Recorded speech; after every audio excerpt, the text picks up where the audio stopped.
That's the exhilaration of what it means to be an American, certainly at that time. Think how far gone that conception is today. Those are the three major indictments, but let's continue on, because as I participated with Thomas Jefferson in writing the Declaration, there are further indictments that were lodged against King George III. The president issues signing statements. Basically, it means he signs legislation and then says, there's certain parts that I don't want to obey. A line item veto, that are unconstitutional in his mind. So he evades the law. Now, I remember I was in the very first Congress when George Washington said, it doesn't matter whether you have log rolling and you stick together different provisions in one statute.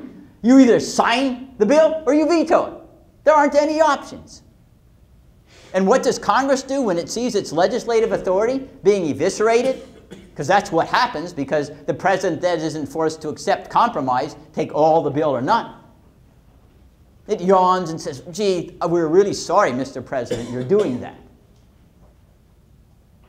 Displaying all of the mentality of a vassal or an invertebrate, although the question isn't free from doubt. Then we have this new idea, extraordinary rendition. It sounds very exotic, right? International law.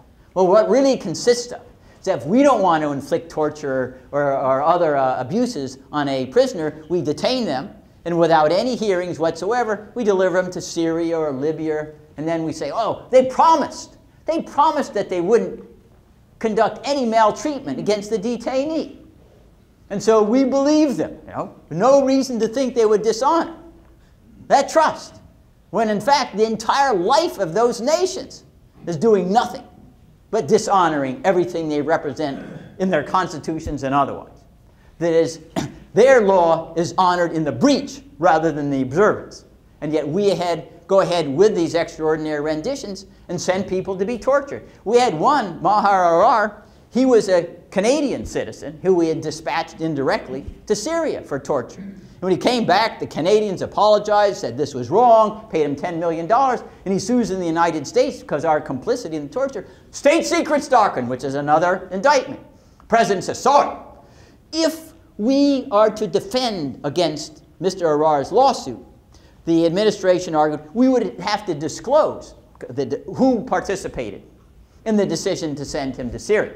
And that's a state secret, because all of our undercover agents have anonymity to them. And therefore, you have to dismiss the case. And, unfortunately, the Second Circuit of the United States dismissed the case.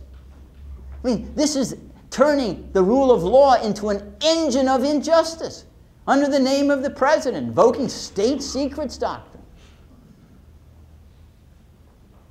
Then we have this newfangled idea that never was written in the Constitution about executive agreements.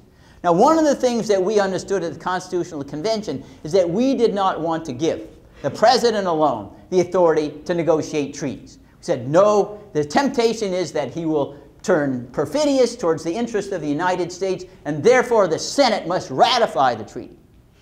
Not only must the Senate ratify, but a supermajority was required. 2/3 vote. You may recall the debate over the Panama Canal, which was touch and go, because there was this distrust in the presidency. So where are we today?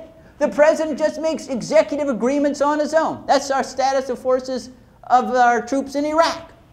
Where the president negotiated on his own, he may have told Congress with a few letters what he's doing. What was Iraq doing, despite its primitive political culture? It submitted the treaty, the agreement, to the parliament. That's called lending your constitution abroad, because you have no use for it at home. And we didn't even charge anything for it, And so now the executive branch, through these executive agreements, commits us to military, economic obligations with no treaty ratification by the Senate of the United States. Then we have an equally, if not greater, flouting of the constitutional duty in Article 2 by the president's consistent refusal to take care that the laws be faithfully executed. And we can go back to the history of this particular clause. I mean, one of the major grievances against King James II prior to the Glorious Revolution and the enactment of the English Bill of Rights was that he would not enforce the recusancy laws. he was Catholic and there's certain laws he didn't like, so that he just not going to enforce them. And so in our Constitution, we have an obligation that the President takes when he swears an oath to take care that the laws be faithfully executed, which means if the law is violated, he's supposed to prosecute a violation or do something to remedy it. There is built in some leniency. The President believes there are extenuating circumstances, he can issue pardons. Sometimes you may feel they're justified or not, but a pardon really doesn't undo the law. The recipient has to accept the idea that a wrong was done. President Ford pardoned former President Nixon.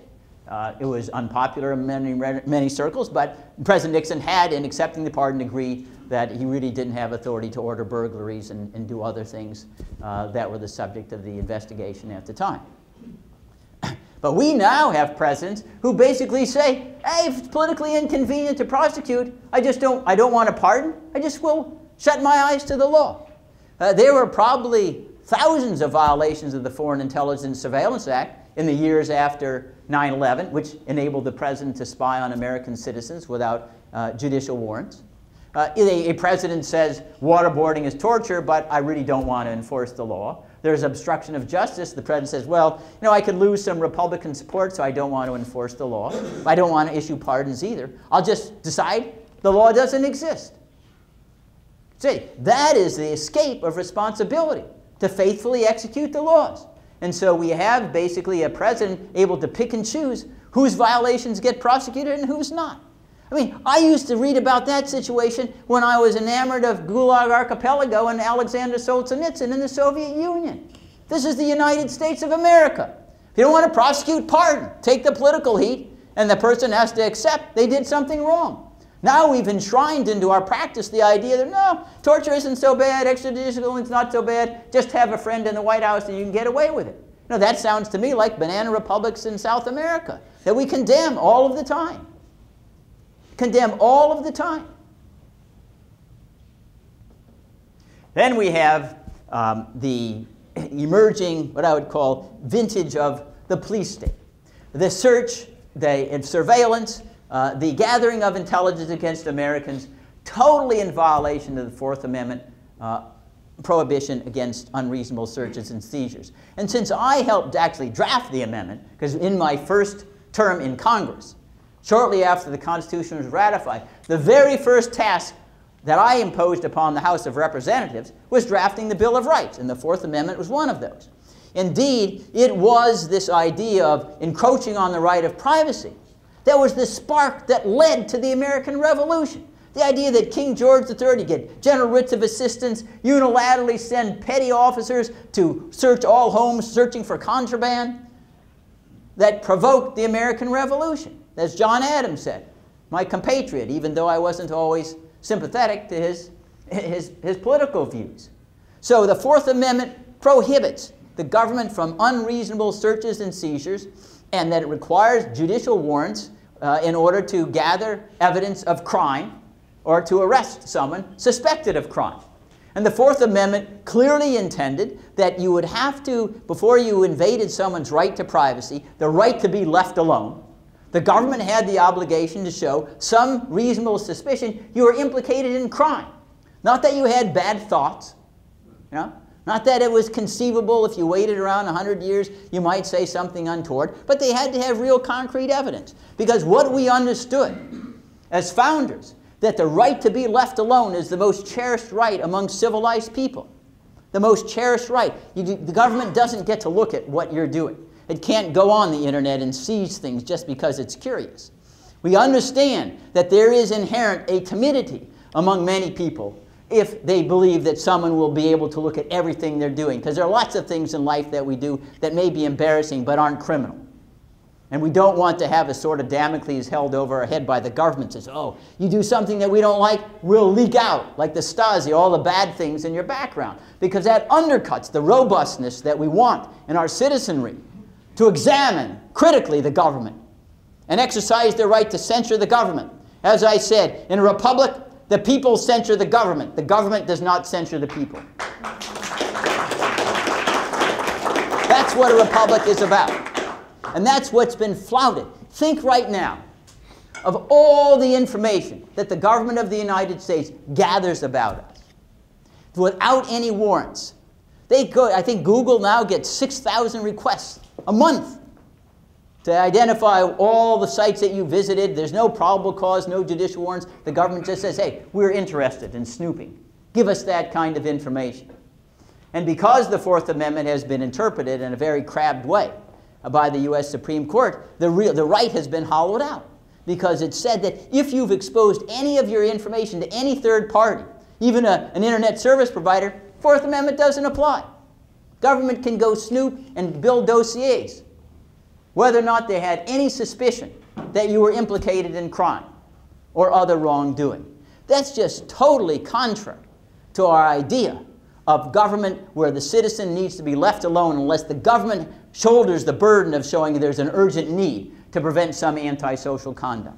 It's a total flip of the understanding that we had that when there's some conflict between the government's need and individual liberty, the default position is liberty. The government always has the burden of proving an urgent need to encroach on your privacy. You don't have to justify your own privacy. It's there as a matter of entitlement because you're born an American. You're born under the United States Constitution. And that's been turned on its head. So, well, if you don't have anything to hide, you should just make your life an open book. A total distortion of what our concept of the relationship of the government and individual is. The real viewpoint is, unless the government has a good reason, they shouldn't have no business knowing what I'm doing, who I'm communicating with, what books I'm reading, or things of that sort. And we now have a situation where in the FBI, they conduct what they call assessments. This is a lower form of encroachment or suspicion than preliminary investigations. And to be brief, assessments arise when there's a bureau agent thinks, hey, somebody not doing anything bad now, but I have a visceral belief that maybe in the future, they'll be infatuated with Al-Qaeda. So we need to do an assessment. And we'll be able to ask their teacher and their principal and their neighbors and their kids, hey, what does this person think or believe? Because maybe in the future, it'll be that little piece in the jigsaw puzzle that'll, 50 years from now, will enable us to find the next Osama bin Laden. Yeah. So it's just huge, huge dossiers. And we don't even know the scope, the volume of those files because they remain secret. We don't even know that they're gathered because they're not subject to the Freedom of Information Act, and they typically don't ripen into prosecutions, but the information could leak out. All the time you may be denied credit, you may be denied a job, all sorts of opportunities. You don't know who's leaking that information. And certainly history teaches us that the intelligence community is very clever at leaking out information. We all remember there was an employee called Valerie Plame, and somehow all sorts of information, when opinion was voiced that was contradictory to the executive branch, then made it into the public domain and public papers. So we know that's going to happen. And yet all of these violations of the Fourth Amendment are accepted with complacency. The Transportation Security Administration, we have now probably had over 1 billion searches since 9/11 by TSA and uncovered 0 terrorists. None. We're accepting this huge, and every time the TSA thinks, they think about ratcheting up the intrusiveness of the search.